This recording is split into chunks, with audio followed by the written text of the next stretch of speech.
And thereupon, at those words, the prince had all at once flown into a passion, and began to use unseemly language.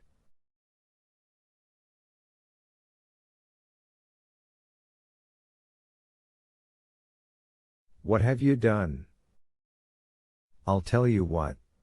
First of all, you're trying to catch an eligible gentleman, and all Moscow will be talking of it, and with good reason.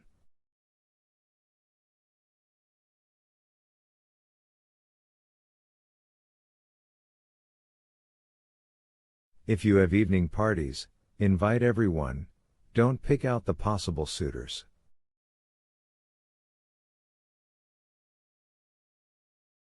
Invite all the young bucks.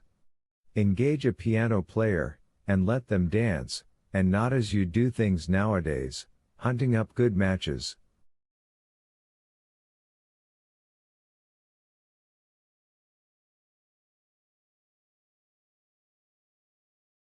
It makes me sick to see it, and you've gone on till you've turned the poor wench's head.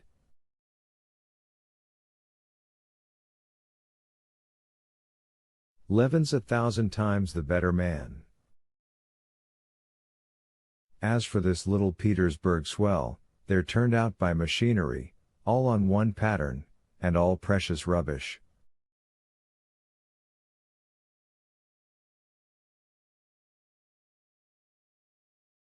But if he were a prince of the blood, my daughter need not run after anyone.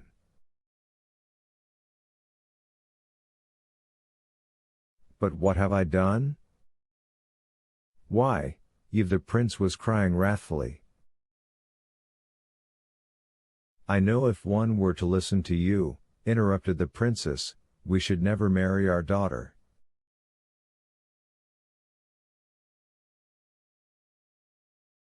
If it's to be so, we'd better go into the country. Well, and we had better. But do wait a minute. Do I try and catch them? I don't try to catch them in the least. A young man, and a very nice one, has fallen in love with her, and she, I fancy.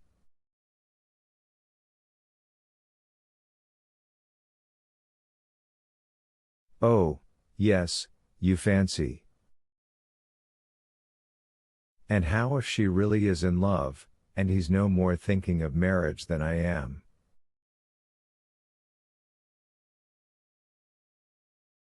Oh, that I should live to see it. Ah. Spiritualism. Ah. Nice. Ah. The ball. And the prince, imagining that he was mimicking his wife, made a mincing curtsy at each word. And this is how we're preparing wretchedness for Kitty, and she's really got the notion into her head.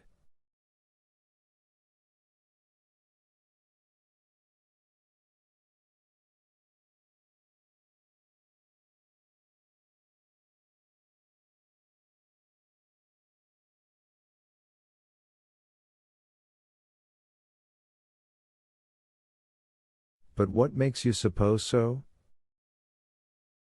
I don't suppose, I know.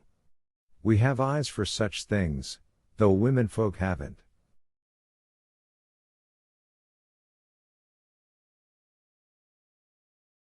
I see a man who has serious intentions, that's Levin, and I see a peacock, like this featherhead, who's only amusing himself.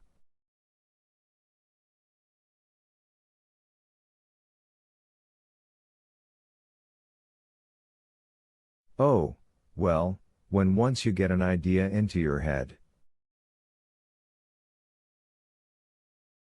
Well, you'll remember my words, but too late, just as with Dolly.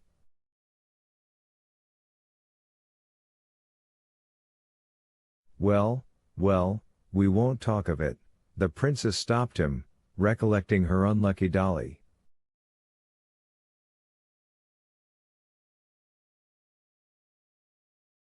By all means, and good night. And signing each other with the cross, the husband and wife parted with a kiss, feeling that they each remained of their own opinion.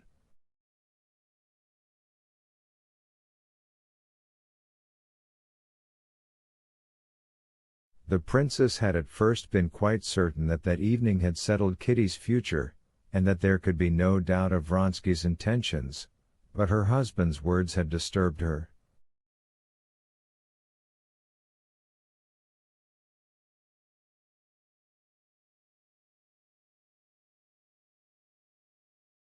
And returning to her own room, in terror before the unknown future, she, too, like Kitty, repeated several times in her heart,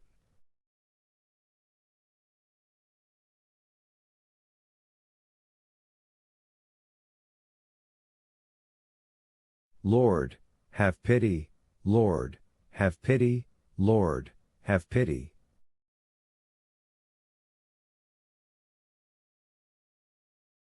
Chapter 16. Vronsky had never had a real home life. His mother had been in her youth a brilliant society woman, who had had during her married life, and still more afterwards, many love affairs notorious in the whole fashionable world.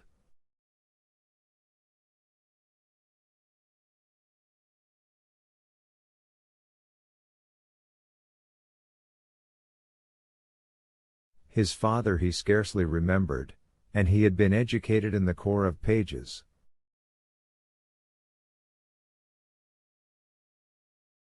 Leaving the school very young as a brilliant officer, he had at once got into the circle of wealthy Petersburg army men.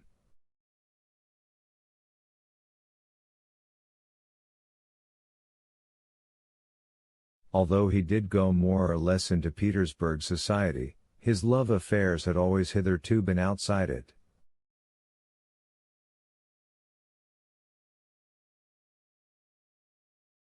In Moscow he had for the first time felt, after his luxurious and coarse life at Petersburg, all the charm of intimacy with a sweet and innocent girl of his own rank, who cared for him.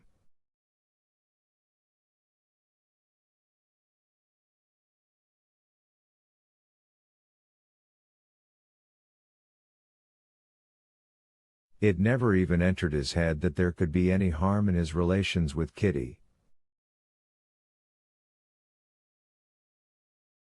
At balls he danced principally with her.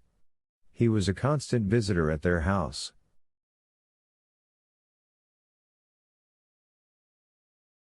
He talked to her as people commonly do talk in society, all sorts of nonsense, but nonsense to which he could not help attaching a special meaning in her case.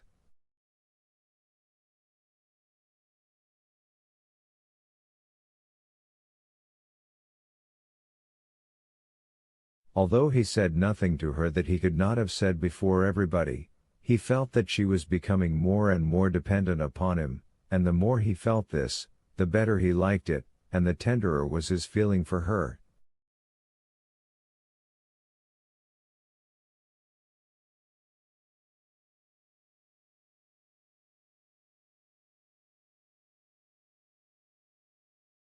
He did not know that his mode of behavior in relation to Kitty had a definite character, that it is courting young girls with no intention of marriage, and that such courting is one of the evil actions common among brilliant young men such as he was.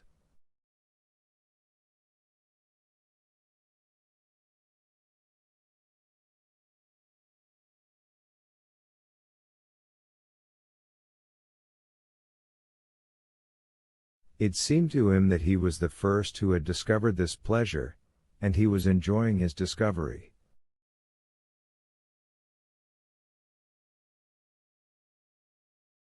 If he could have heard what her parents were saying that evening, if he could have put himself at the point of view of the family and have heard that Kitty would be unhappy if he did not marry her, he would have been greatly astonished, and would not have believed it.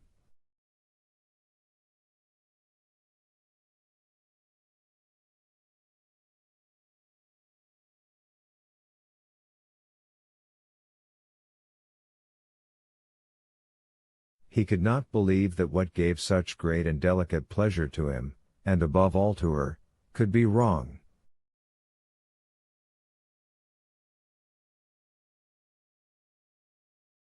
Still less could he have believed that he ought to marry. Marriage had never presented itself to him as a possibility. He not only disliked family life, but a family, and especially a husband was, in accordance with the views general in the bachelor world in which he lived, conceived as something alien, repellent, and, above all, ridiculous.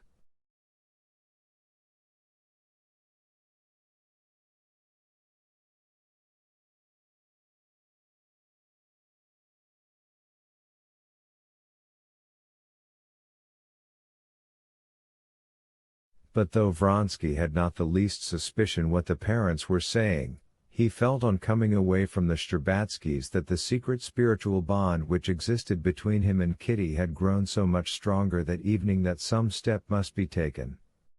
But what step could and ought to be taken he could not imagine.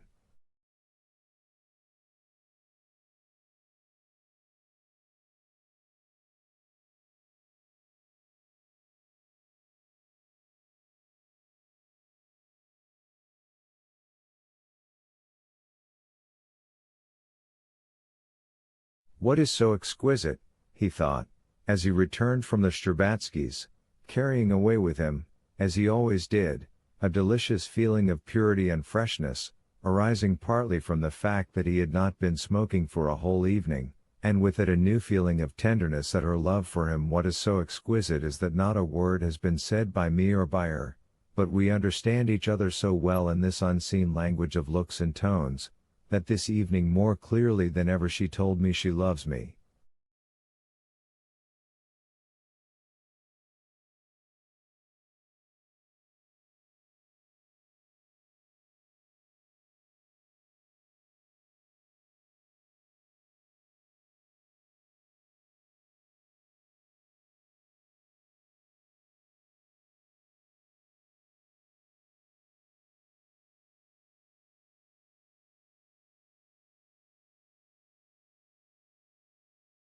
And how secretly, simply, and most of all, how trustfully.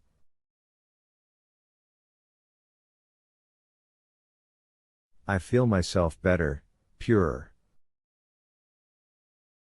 I feel that I have a heart, and that there is a great deal of good in me. Those sweet, loving eyes. When she said, "Indeed I do." Well, what then? Oh, nothing.